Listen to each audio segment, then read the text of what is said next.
the new Ultimate Black Panther. In the wake of Ultimate Invasion, Khonshu and Ra, the force known together as Moon Knight, are seeking to expand their brutal control of the continent of Africa. In response, the lone bulwark against them, the isolated nation of Wakanda, will send forth its champion, its king, the Black Panther. From the creative minds of Brian Hill, Blade, and Killmonger, and Stephen Casale, X-Men Red Avengers, come a bold new take on the world of Black Panther and Wakanda. Traditions must change. Quote, Black Panther, King T'Challa, Ultimate Black Panther, Volume 1, Issue 1. We find ourselves in West Africa, specifically within a mining village. Leading the charge in conquering West Africa are Lord Khonshu and Lord Ra, commanding their soldiers. The combined might of Moon Knight is comprised of two components, Lord Khonshu and Lord Ra, in contrast to other universes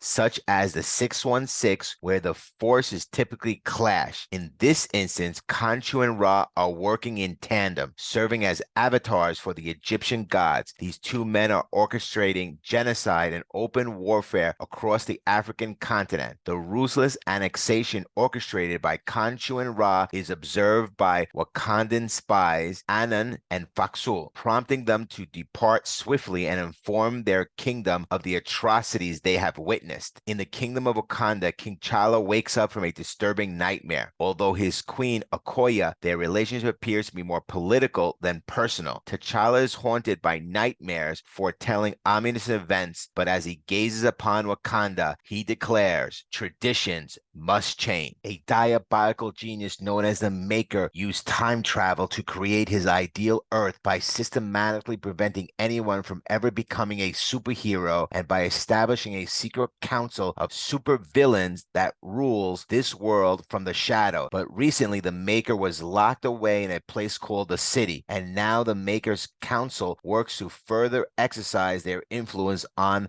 the world, including Ra and Khonshu, who oversee the continent of Africa. But just as the city doors close, the doors of Wakanda, an impenetrable kingdom concealed from the rest of the world, have begun to open. Seeking counsel about the recurring dreams that have been haunting him, King T'Challa turns to his father, T'Chaka. T'Chaka speculates these dreams may be divine message from Wakanda's gods, urging his son to heed their guidance. According to T'Chaka, T'Challa seems unwilling to listen to these messages, prompting him to advise his son to share his dreams with the divine mother of the Vodu-Khan, the religious order in Wakanda. However, T'Challa, being skeptical, expresses reservations about Vodu-Khan, having observed the order relying on the superstitions and fear. Understanding his son's apprehensions, T'Chaka suggests that T'Challa conceal his true intentions when approaching the Vodu-Khan. In a meeting with the Divine Mother, Matron Imala, T'Challa learns that his dreams serve as a divine warning as sensed by the Vodu-Khan during their meditation. Matron Imala reveals that the gods have forewarned them of the enemies gathering beyond Wakanda's borders, and some may even be hiding among them. She strongly advises T'Challa to exercise caution and trust no one. Upon receiving reports from Anan and Faxul, T'Challa decides to initiate reconnaissance to gather more information about Khonshu and Ra's intentions before contemplating any war against them. The decision, however, does not sit well with his sister, Princess Shuri, who contends that the immediate action is necessary as more lives are lost at the hands of Khonshu and Ra due to their inaction. Queen Okoye, on the other hand, supports T'Challa's proposition, emphasizing the importance of caution since Wakanda's existence remains unknown to the outside world and his secrecy could be leveraged as a strategic advantage against their enemies. Despite the different opinions, Wakanda stands ready to confront its adversaries as Shuri has equipped its army with advanced weapons in preparation for the impending conflict. In West Africa, a young African boy is engrossed in playing football when the ball inadvertently rolls towards the Moon Knight soldiers. To the child's dismay, a soldier crushes the ball underfoot, instilling fear as the guns are pointed in his direction. As the boy cries in a swift and unexpected unexpected turn, Killmonger intervenes, eliminating the Moon Knight soldiers. With a sinister satisfaction, Killmonger warns of more incoming threats and prepares for the impending danger. As lightning strikes from the sky, the ship carrying the enemy soldiers goes down. Before the soldiers can retaliate, Killmonger, armed only with a hatchet, skillfully dispatches it. He throws the spinning hatchet into the sky, attracting electricity that incapacitates the Moon Knight soldiers. The city is saved, and Killmonger retrieves his hatchet. Addressing the villager residents, Killmonger declares that their gods and hidden kingdoms will not shield them. Instead, he asserts that he, alongside the Wind Rider, will be their protectors. It becomes apparent that the Wind Rider is none other than Storm, also known as Aurora Monroe, adding an intriguing layer to the unfolding narrative. During the annual celebration of life, both T'Challa and T'Chaka actively participate in the festivities. Following T'Challa's speech to his people, a sudden and harrowing turn of events unfolds as a suicide bomber emerges, shouting allegiance to Khonshu and Ra. T'Chaka acts swiftly, pushing his son off the floating platform just before the bomber detonates her vest, clearly saving his son. T'Challa, utilizing his Panther ability, safely descends to the ground only to witness the lifeless body of his father nearby consumed by the blast. Overwhelmed by grief and rage, T'Challa directs his soldiers to urgently summon his wife, sister, and the Vodu-Khan. In a decisive moment, he declares that Wakanda is now at war against the Moon Knight, setting the stage for conflict that will test the strength and resilience of the nation of Wakanda. Next, Ultimate Black Panther, Volume 1, Issue 2.